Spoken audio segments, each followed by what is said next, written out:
Looking for the premier handheld experience on Nintendo Switch? Then this is the video for you, because today we're pitting the original Nitro Deck from Cracked against the brand new Nitro Deck Plus. Roughly around about a year ago now, a manufacturer third-party accessories company called Cracked waded into the market, making big waves with a little doohickey called the Nitro Deck. They sent one to me very kindly. I reviewed it for the website around the time of its release, and it very quickly became my go-to way to play handheld games on the Nintendo Switch. The main reason, of course, is the general weediness of the thumbsticks on the standard Joy-Con controllers, coupled with the fact that over time, depending on how much you play your Nintendo Switch in handheld mode, there's a very strong likelihood that your thumbsticks will suffer from what is known as stick drift. And this basically occurs over time, resulting in instances where your input isn't directly being dictated correctly on screen. Well, Cracked was an accessories manufacturer that didn't like that, and so embedded what are known as Hall effect thumbsticks, which offer via magnetism, into their new Nitro Deck grip, which essentially means that the thumbsticks cannot suffer from stick drift. In addition to the Hall effect thumbsticks, you get the remappable back buttons on the back, the adaptable triggers, the kickstand, as well as a turbo mode if that's your thing. It has that very ergonomic feeling, comfortable build that you just don't get with a lot of other options out there, and I will say it's made it incredibly difficult for me to go back and use a Nintendo Switch using the standard Joy-Con controller. However, for as great as the original Nitro Deck was and still is, there was one major issue that I seem to have with it, and it wasn't just me either, but a lot of people and early adopters who were quick to pick this up. And that relates to the right analog stick here, because you see, unlike the Steam Deck, which places the face buttons adjacent to the right analog stick, Cracked have gone for an offset design with the analog sticks left and right, which works perfectly fine on the left side, because you're not really using the D-pad when you're using the left analog stick in games. However, even though it doesn't look like much, the distance that your thumb has to travel when moving from the face buttons on the right hand side down to the right thumbstick there, it's a lot, and it doesn't feel very natural to hold in the hands, and I have to say it's really the one area where the original Nitro Deck left room for improvement. Well, fast forward roughly a year later, and now Cracked are back at it again. They've listened to community feedback, and they've brought us what's known as the Nitro Deck Plus. The Nitro Deck Plus really does live up to the name, in the sense that it builds off of all the great fundamentals introduced by the original Nitro Deck grip.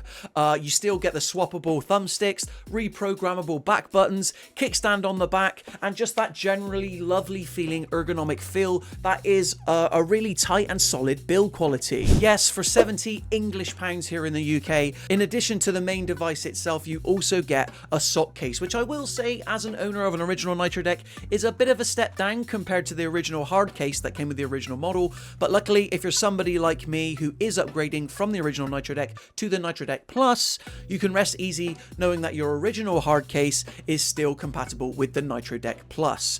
If you have a little bit more money and you want to be able to play your Nitro Deck Plus in docked mode and not just stay limited to handheld either, then for an extra couple of quid you can also get the HDMI adapter, which plugs into the back of the device and, like I said, makes it really easy to play the device in docked mode. Okay, so on to the main differences between the original Nitro Deck grip and the new Nitro Deck Plus.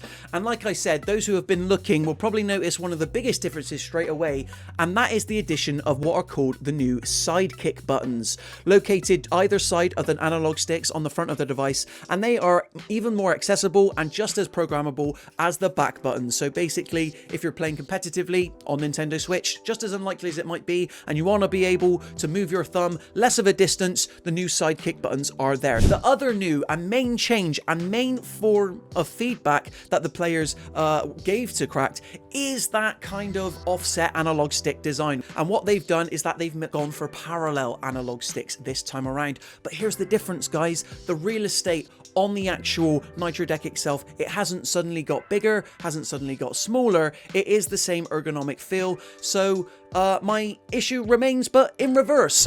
So what this means is that the new parallel analog stick design works perfectly well when playing first-person shooters, something like Doom, Bulletstorm, or Borderlands 3, which is something that I really enjoyed playing a lot on Switch. It's a really good port. But having said that, when the time comes to swap out my guns or interact with NPC characters, my thumb is still having to travel that awkward distance to the point that it doesn't feel comfortable, at least to begin with. Because what I will say is that with the original Nitro Deck and now the Nitro Deck Plus, it's an adjustment. You know, it takes a little bit of getting used to, but it doesn't outright break the experience with Nitro Deck. With the original Nitro Deck, I very quickly got accustomed to it, and with the Nitro Deck Plus, I very much do the same, even if it means that I've had to rewire my brain a little bit.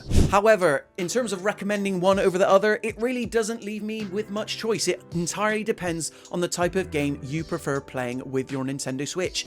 If you're someone who enjoys playing first-person shooters on Nintendo Switch, or even something like 3D platformers where you need easy access to the right analog stick in terms of turning that camera around your character, then it's probably the Nitro Deck Plus that you want to go for. However, if you're someone that needs easy access to the face buttons, mainly plays 2D platformers or kind of 2.5 side-on side scrollers, then the original Nitro Deck is probably got you covered. But let's not forget that with the Nitro Deck Plus, you do get those lovely new additions that are the new sidekick buttons too, and I can see why Cracked have done this. They don't want you to move your right thumbstick down too far, so they've essentially removed the need to do so, at least for one button, with the additional of the sidekick button. But anyway guys, there you have it in terms of my thoughts on both the Nitro Deck and the new Nitro Deck Plus. Very subtle differences, and like I said, both of the differences you don't necessarily get unless you're willing to spend that extra money for the HDMI adapter if you're interested in using your Nitro Deck Plus in docked mode, but for the most part they are both solid devices and my preferred way to play.